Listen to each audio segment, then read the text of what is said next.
नमस्कार दोस्तों, आपका स्वागत है स्टडी विद कला जोशी में। आज मैं कोशिश करूंगा एक वीडियो में हिस्ट्री के ज़्यादा से क्वेश्चन आएँ और टॉपिक क्लियर हो जाएं। तो डायरेक्ट मैं स्टार्ट करना चाहूँगा भारतीय राष्ट्रीय आंदोलन से। तो ध्यान देना, भारत का राष्ट्रीय आंदोलन लंबे समय तक संचालित एक प्रमुख आंदोलन में से एक था, जैसा कि इसमें राइट डाउन किया है और आप बहुत बेहतरीन टाइम से इस टॉपिक को कवर करेंगे। भारत का राष्ट्रीय आंदोलन लंबे समय तक संचालित एक प्रमुख आंदोलन था। इस आंदोलन की जो औपचारिक शुरुआत हुई थी 1885 से हुई थी, क्योंकि भारतीय राष्ट्रीय कांग्रेस की स्थापना भी 28 दिसंबर सन 1885 में हुई थी और इसी के साथ एक काम शुरू हुआ जो कुछ उतार चढ़ाव के साथ हुआ था। लगभग 15 अगस्त 1947 के बाद फिर जब हमारा भारत आज़ाद हुआ तो ये तब तक चलते रहा। भारत के राष्ट्रीय आंदोलन को के अगर हम थोड़ा डिस्कस करेंगे तो ये 3 भागों में बांटा गया है। उदारवादी चरण चला था, एक उग्रवादी चरण और गांधीवाद। भारतीय राष्ट्रीय आंदोलन 3 भागों में है, उदारवादी, उग्रवादी और गांधीवादी। अगर हम डेट की बात करेंगे, उदारवादी आंदोलन सन 1885 से लेकर 1905 तक, जैसा कि मैंने यहाँ राइट डाउन किया है, 1885 से लेकर 1905 तक था। उग्रवादी चरण 1905 से लेकर 1919। वैसे उग्रवादी चरण को हम साफ तौर पे इधर पे डिक्लाइन करेंगे या डिफाइन करेंगे, सॉरी। और गांधीवादी युग आ गया था भी 1917 से भी। वैसे गांधी युग तो हम 1917 से मेन कर देंगे शुरू, मगर जब रॉयल एक्ट में उन्हें मुख्य भूमिका गांधी जी ने निभाई थी तो उसके बाद उनका युग का प्रारंभ हुआ था। बट वैसे चंपारण जब आंदोलन था सबसे वो शुरू हो चुके थे उनका क्रियाशील, क्योंकि आपको पता होना चाहिए कि जब भारत से बाहर उनको प्रताड़ित किया गया था तदुपरांत उन्हें निर्णय लिया था मैं भारत को आज़ाद करूँगा, लाइक दैट। उसमें अभी चर्चा नहीं करेंगे। महात्मा गांधी, क्लियर हो गया। 3 आंदोलन के 3 मुख्य चरण, उदारवादी चरण, उग्रवादी चरण और साथ में हम बात कर रहे हैं गांधीवादी। ओके, तो देखिए ध्यान देना, हम अब आएंगे उदारवादी चरण में। आपको देखना उद्देश्य बताएंगे हम। उदारवादी चरण का उद्देश्य अनुरोध पत्र पर प्रतिवेदन। प्रमुख नेता कौन कौन थे? फिरोज शाह मेहता। ये पेपर में खास तौर पर आता है कि ये नेता इनमें से कौन से मेन थे, उदारवादी थे, उग्रवादी थे या गांधीवादी थे। एक्चुअल में फिरोज शाह मेहता, बदरुद्दीन तैयब जी, दादा भाई नौरोजी और गोपाल कृष्ण गोखले, ये मुख्य 4 हैं। इनको आपने अपने दिमाग में रखना है। गोपाल कृष्ण गोखले जी उदारवादी थे और ये गुरु थे महात्मा गांधी के। ओके, और दादा भाई नौरोजी ये भी उदारवादी थे, बदरुद्दीन तैयब जी भी उदारवादी थे और फिरोज शाह मेहता जी उदारवादी थे। अब उग्रवादी में स्वराज उद्देश्य आया था, आक्रामक संघर्ष हुए थे। प्रमुख नेता इनमें लाल बाल पाल, याद करना है, लाल बाल पाल से बाल गंगाधर तिलक, बिपिन चंद्र पॉल, लाला लाजपत राय और अरविंद घोष का भी नाम दे रखा है एक। लाल बाल पाल, गांधी युग लास्ट 1919 से लेके 1947 तक। ओके, चलिए ये आपके दिमाग में बैठ गया होगा। अब हम आगे चलते हैं। फिर शुरुआत होती है उदारवादी विचारों की राजनीति को उग्रवादियों ने राजनीति भिक्षावृत्ति की संज्ञा दी है। मतलब उदार विचारों की राजनीति को उग्रवादियों ने कौन सी संज्ञा दी है? भिक्षावृत्ति की। और इसी चरण में बंगाल का विभाजन भी हुआ था सन 1905 में। उस समय गवर्नर जनरल कौन थे? लॉर्ड कर्जन जी थे, ठीक है। और वायस राय कहेंगे लॉर्ड कर्जन। आगे चलेंगे तो इन्होंने बंग आंदोलन की भी शुरुआत की थी। एक्चुअल में इसके पीछे भी बहुत सारी धारणाएं थी।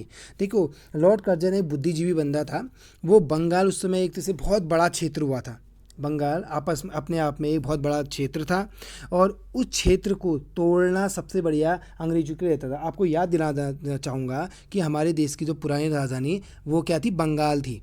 वो अलग बात है कि सन 1911 के बाद दिल्ली राजधानी लाई गई थी, बट बनाई 1912 में गया था, क्योंकि मैरी और जॉर्ज पंचम जब आए थे उनके स्वागत में फिर उनने ये निर्णय लिया था। क्योंकि अभी हम आगे को लिखेंगे, मैं समझाऊंगा। तो मेन कारण क्या था कि बंगाल विभाजन करने का कारण ये था कि इन अंग्रेजों की नीति थी कि अगर हम इतने बड़े क्षेत्र को 2 भागों में बांटेंगे तो संभवतः है कि झगड़ा, मतलब जो इनकी पावर है वो भी आधी हो जाएंगी और 2 टाइप से हम इसको मैनेज कर पाएंगे, ठीक है। तो अभी मैं उसमें ज़्यादा नहीं बोलूँगा, अलग से उसके लिए एक लेक्चर बनाया जाएगा जब टॉपिक का टारगेट ही होगा कि बंगाल विभाजन के उद्देश्य और उनके प्रभाव और उनके वो कंक्लूजन वगैरह। ओके, तो देखिए आपने सिर्फ इतना ध्यान देना है कि बंग भंग आंदोलन के नाम से जाना जाता है। इसकी घोषणा 20 जुलाई सन 1905 को हुई थी, बट प्रभावी हुआ था ये 16 अक्टूबर 1905। अगर पेपर में क्वेश्चन आता है कि बंगाल विभाजन कब का है, 1905 का, ये तो पता ही है आपको, बट 16 अक्टूबर का। ओके, ये हो गया। और क्या कहते हैं, इसको शोक दिवस के रूप में भी मनाया जाता है, और रविन्द्रनाथ टैगोर ने इसको एक सुझाव दिया था कि ये राखी दिवस के रूप में मनाया जाए। शोक दिवस, राखी दिवस, हिंदू मुस्लिम एकता की बात भी की थी। आप समझ रहे होंगे, मैं उम्मीद करता हूँ। रविन्द्रनाथ टैगोर ने सुझाव दिया था राखी दिवस के रूप में मनाओ, हिंदू मुस्लिम एकता का भी प्रतीक के रूप में ये जाना जाता है। विभाजन 1911 में हार्डिंग सेकंड दिल्ली दरबार, मतलब दिल्ली दरबार में हुआ था। हार्डिंग सेकंड उसमें गवर्नर जनरल था एक्चुअल में, और जॉर्ज पंचम मेरी आई थी उनकी वाइफ। उन्होंने एक प्रस्ताव दायर किया और एटलीस्ट साइन करने के उपरांत ये कहा कि बंगाल विभाजन रद्द किया जाए। और बंगाल विभाजन का जो कारण था मुख्य, वो प्रशासनिक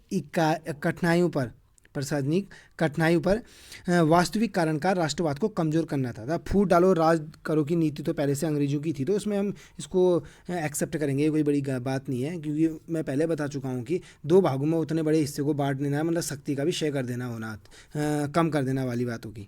ठीक है, बंगाल विभाजन के विरोध में सन 7 अगस्त 1905 में विरोध हुआ। स्वदेशी आंदोलन या स्वदेशी बंग आंदोलन चलाया गया। स्वदेशी आंदोलन चलाया गया था, कहने की बात है कि स्वदेशी कपड़ों को अपनाओ और विदेशी कपड़ों को जलाओ वाली बात हुई। फिर आमार सोनार बांग्ला, मतलब रविन्द्रनाथ टैगोर द्वारा लिखा गया एक गीत था, और एक्चुअल में अभी बांग्लादेश का राष्ट्रीय गीत भी अमार सोनार बांग्ला ही है। ठीक है, फिर इसी को आगे बढ़ते हुए सन 1906 की एक डेट आई थी। 1906 में मुस्लिम लीग का गठन हुआ था। सन 1906 में क्या हुआ था, मुस्लिम लीग का गठन हुआ था। और नेक्स्ट डेट हम जब 1907 में गए थे तो कांग्रेस का विभाजन हुआ था।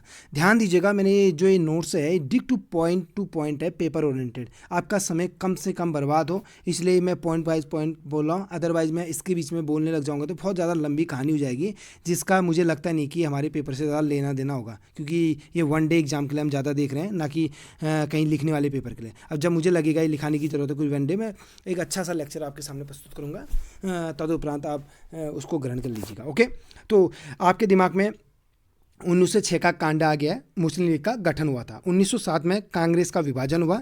कांग्रेस का विभाजन हुआ था सूरत अधिवेशन के दौरान। ठीक है, कांग्रेस का विभाजन हुआ था सूरत अधिवेशन, रास बिहारी बोस जी उसमें अध्यक्ष हुआ करते थे। और ये मेन कारण क्या था विभाजन का, मतलब गरम दल और नरम दल दो भागों में बटे थे। मैं आपको बता चुका हूँ, उग्रवादी दल वो गरम दल में आएगा, और आगे नरम दल उदारवादी दल हो गया। ठीक है, बीपी लाल बाल पाल याद कर लेना, गरम दल, नरम दल मोतीलाल नेहरू, इन्हें बता रखा है। ठीक है, तो बढ़िया है, चलिए आगे बढ़ते हैं।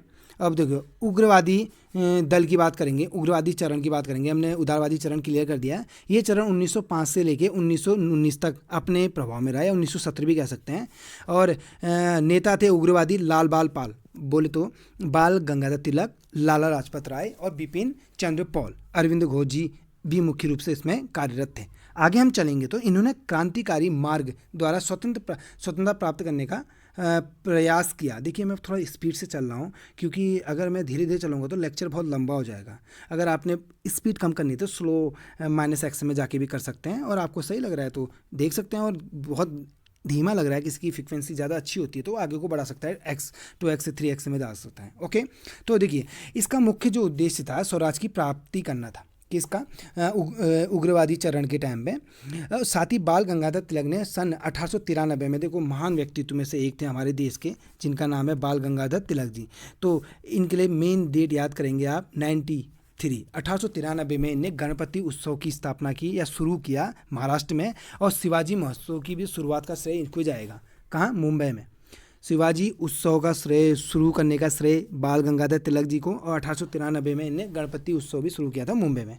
बाल गंगाधर तिलक की अगर हम बात करेंगे तो इन्हें एक पत्रिका लिखी थी, एक क्या बहुत सी पत्रिका लिखी, उनके बारे में चर्चा करते थे। मराठा लिखी थी और केसरी लिखी थी। याद रखना, मराठा जो पत्रिका लिखी थी इन्हें अंग्रेजी भाषा में लिखी थी, और केसरी मराठी भाषा में लिखी थी।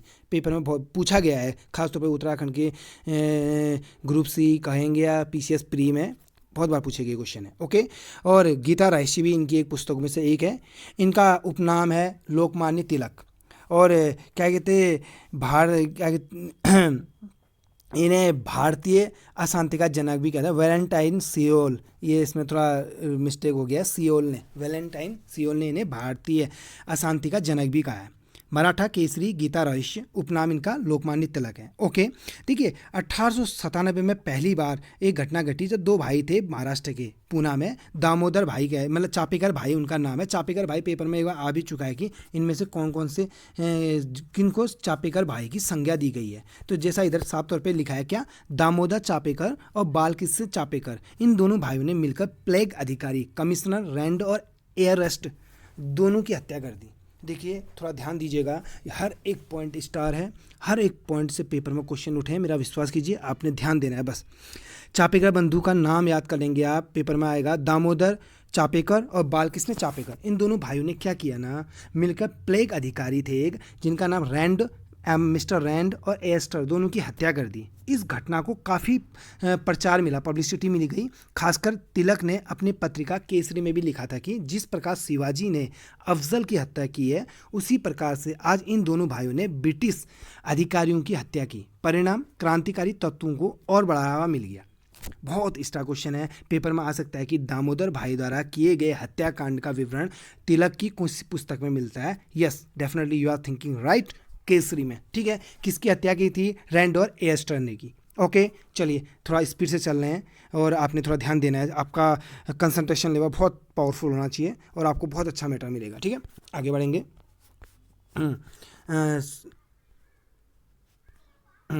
भारतीय राष्ट्रीय कांग्रेस, भारतीय राष्ट्रीय आंदोलन कुल 4 चरणों में पूरी होती है, कहना चाह रहा है। उसमें क्या क्रांतिकारी चरण हो गया एक, भगत सिंह, राम प्रसाद बिस्मिल और चंद्रशेखर आज़ाद की बात चौथे चरण में कर रहा है। उदारवादी चरण देखिए, इस चरण में शुरुआत 1885 से लेकर 1905 तक रहा। इस चरण के लोग संवैधानिक तरीके से भारत को आज़ाद करना चाहते थे। इस वर्ग के नेता प्रार्थना पत्र के माध्यम से अंग्रेजों के सामने अपनी बात रखते थे। देखो सिंपल रवैया था, नॉर्मल, जैसे हम एक सिंपल वे में कहेंगे, हम अगर उदारवादी है, हम काम है, हम शांत है, तो हम नॉर्मल बात करेंगे। उग्रवादी हम गुस्से में काम करेंगे। काम सबका फाइनल बढ़िया था, बट अपने तरीके बदले थे। ठीक है, इस वर्ग के नेता प्रार्थना पत्र के माध्यम से अंग्रेजों के सामने अपनी बात रखते थे। देखो प्रमुख नेता में मैं पहले भी चर्चा कर चुका हूँ, बट आपके दिमाग में एक पिक्चराइजेशन होना चाहिए। फिरोज शाह मेहता जी हो गए, बदरुद्दीन तैयब जी हो गए, दादा भाई नौरोजी हो गए और गोपाल कृष्ण गोखले हो गए। ठीक है, इस समय कांग्रेस का जो दूसरा अधिवेशन चल रहा था ना, वो 1886 में चला। ध्यान देना, कहाँ चला, कलकत्ता में चला। अध्यक्षता किसने की थी, दादा भाई नौरोजी ने, और सदस्य थे 434। इतना नहीं पूछा जाता सदस्य कितने थे, बट याद रखना 1886 में कलकत्ता अधिवेशन अध्यक्षता दादा भाई नौरोजी ने की थी। ओके, देखिए विरोध के लिए अमृतसर के जलियांवाला बाग में इकट्ठा हुए। इसी बीच जनरल डायर को पता चल गया कि उसने वहाँ गोली चलाने के आदेश दिए और बड़ी संख्या में लगभग 1800 भारतीय मारे गए थे। कितने, 1800 व्यक्ति। इसके बाद रिपोर्ट जारी हुई, एक्चुअल में एक सेकेंड, तो देखिए इसके बाद रिपोर्ट जारी हुई और ये बात जलियांवाला हत्याकांड की बात कर रहे हैं। जब क्या कहते, एक तरह से रॉयल एक्ट चल रहा था, थोड़ा शायद कुछ मिसिंग है, कोई बात नहीं, मैं आपको लेक्चर वाइज बता दूंगा।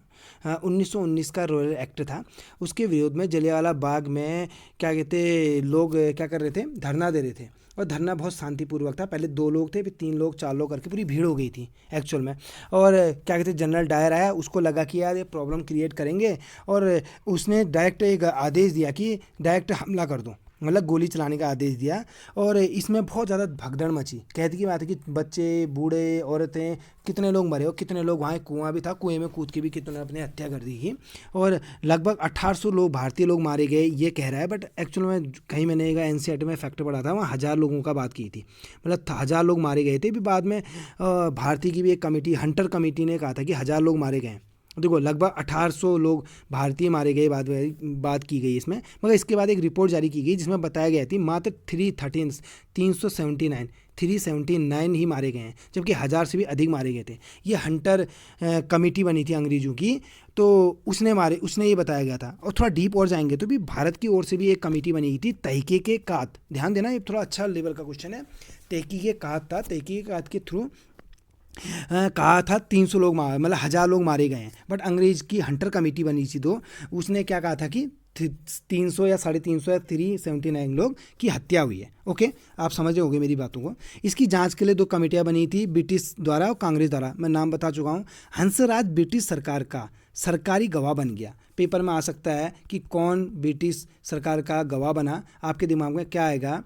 हंसराज। हंसराज ब्रिटिश सरकार का सरकारी गवाह बन गया या बन जाता है, जिसके कारण ब्रिटिश को दोष मुक्त कर दिया गया। ओके, देखिए हंटर कमेटी की बात की गई है। अक्टूबर 1919 में 5 अंग्रेजी अधिकारी और 3 भारतीयों को शामिल किया गया था।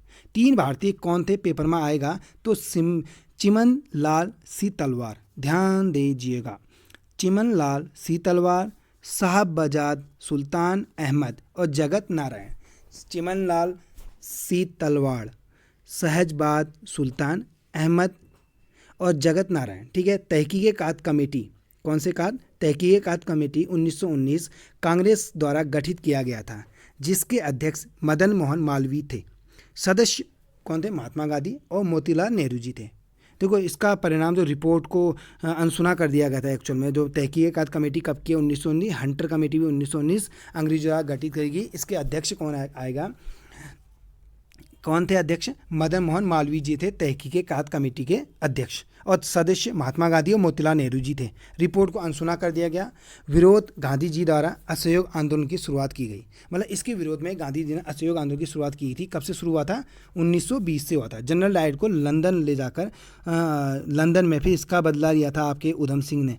लंदन में जाकर हत्या कर दी थी। मतलब उसका ड्रीम ही हो गया था बचपन से, उसने रिवॉल्वर खरीदी थी यहीं से, अपनी मेहनत करके कमाई का रिवॉल्वर खरीद के वहाँ जाके हत्या कर दी। देखिए आपको ये वीडियो अच्छा लग रहा है तो आप अपने प्यारे channel study with Kailash Joshi को लाइक और सब्सक्राइब भी कर सकते हैं। अगर आपका सपोर्ट मिलेगा तो डेफिनेटली एक ऊर्जा का अलग ही प्रभाव मेरे उसमें चलेगा, और डेफिनेटली मैं और अच्छा करने की कोशिश करूँगा। और क्या हो सकता है, समझ रहे होंगे आप। चलिए आगे आपकी मर्जी, आगे चलते हैं। देखिए 1919 की बात चल रहा है। 1916 थोड़ा आगे पीछे नोट्स हैं, आप कॉपरेट कीजिए। 1916 के लखनऊ अधिवेशन या लखनऊ समझौता, इस समझौते का तात्पर्य है कि 1916 के लखनऊ अधिवेशन अंबिका चरण मजूमदार की अध्यक्षता में हो रही थी, जिसमें गरम और नरम दल दोबारा से मिल गए। देखिए 1907 में राजबिहारी बोस ने अध्यक्षता की थी, तब गरम दल और नरम दल आपस में जुड़े थे। बट एट द मोमेंट 1916 में जो लखनऊ अधिवेशन था उसमें गरम दल और नरम दल दोबारा से एक हो गए थे। उसकी अध्यक्षता की थी अंबिका चरण मजूमदार ने। ठीक है। इसको मिलाने के बाद बाल गंगाधर तिलक और एनी बेसेंट की महत्वपूर्ण भूमिका रही थी। साथ ही कांग्रेस और मुस्लिम लीग भी मिल गए थे इसी कारण। ठीक है। हम बात करेंगे सन 1918 की। इसमें पुनः मुस्लिम लीग अलग हो गए थे, ये दूसरा विभाजन कह सकते हैं हम। ठीक है। चलिए आगे बढ़ेंगे। होम रूल लीग आंदोलन 1919 का था। होम रूल एक आयरलैंड का शब्द है, ध्यान देना। होम रूल लीग कहाँ का शब्द है? आयरलैंड का शब्द है, जिसका अर्थ होता है घरेलू शासन या घर का शासन। कभी भी पेपर में क्वेश्चन आएगा घरेलू शासन आंदोलन कब चला, तो आप कंफ्यूज नहीं होंगे। घर का शासन आंदोलन कब चला, अब तब भी कंफ्यूज नहीं होंगे, सीधे डायरेक्ट कहेंगे 1916 में। ठीक है। सबसे पहले इसकी स्थापना आयरलैंड में हुई थी, रेडमांड ने की थी। रेडमांड कौन किसमें? रेडमांड ने आयरलैंड में की थी। देखो एनी बेसेंट जो थी ना वो आयरलैंड की थी, तो उसने जब रेडमांड से सलाह ली थी उसके बाद आयरलैंड से आके भारत में होम रूल लीग की स्थापना की थी, और उसी को देखते बाल गंगाधर तिलक भी इसमें कूद पड़े थे। हम आगे बढ़ेंगे, क्या लिखा है देखें। भारत में सबसे पहले इसकी स्थापना तिलक ने पूना में की थी, जबकि एनी बेसेंट ने मद्रास में। पेपर में पूछा जाता है पूना में किसने की थी?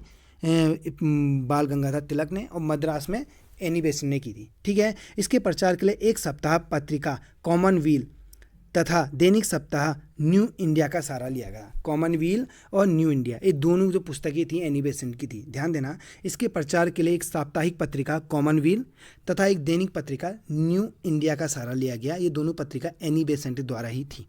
ठीक है। रोलेट एक्ट 1919 का है। कौन सा एक्ट? रोलेट एक्ट 1919 का है। क्रांतिकारी प्रभाव को समाप्त करने के लिए ये एक्ट बनाया गया था। क्रांतिकारी प्रभाव को समाप्त करने के लिए रॉयल एक्ट लाया गया। एक सुझाव के आधार पर मार्च 1919 में एक कानून बनाया गया जिसे काला कानून कहा जाता है। किसे? काला कानून। रॉयल एक्ट हो गया। इसके बिना क्या था, मैं पहले चर्चा कर चुका, ना वकील, ना पीर, ना दलील, कोई भी मतलब सीधे जेल में डाल दिया जाएगा। जलियांवाला बाग हत्याकांड 13 अप्रैल 1919 का। कब का है जलियांवाला हत्याकांड? 13 अप्रैल 1919 का। जो पहले मैं चर्चा कर चुका हूँ वो ये थोड़ा ये पेज सही से नहीं लगे हैं। जलियांवाला बाग हत्याकांड 13 अप्रैल 1919 का। पंजाब के स्थानीय नेता सत्यपाल एवं सैफुद्दीन किचलू को गिरफ्तार कर दिया गया और जेल में डाल दिया गया था। किसे? सैफुद्दीन किचलू और सत्यपाल को जेल में डाल दिया और गिरफ्तार कर दिया था। गिरफ्तारी के मुक्ति के लिए पंजाब के लोगों ने ना स्थानीय तौर पर विरोध करने लगे थे और वो फील्ड में बैठ गए थे। उसके बाद आपको पता ही है इतने लोग मारे गए थे, 1000 लोग। और तहकीकात कमेटी मदन मोहन मालवीय अध्यक्षता की थी और हंटर कमेटी में 3 अंग्रेजी भी थे, हिंदी भी थे और गलत आंकड़े दिए थे। वही है, ठीक है, जैसे कि हम ये संभाल चुके हैं इन चीज़ों को। 1920 में भी क्या आया था? असहयोग आंदोलन आया था। आप थोड़ा सपोर्ट कीजिए। हाँ ये हो गया। इसी बीच 19 देखो ये चलिए अभी के लिए इतना ही करते हैं। मैं 2-3 पार्ट में ये सारा ख़त्म करूँगा। तब तक आप इसको देखिए। धन्यवाद। हाँ, और पसंद आए तो लाइक कर दीजिएगा और सब्सक्राइब करना ना भूलें। धन्यवाद। आप देख रहे हैं study with Kailash Joshi. Okay.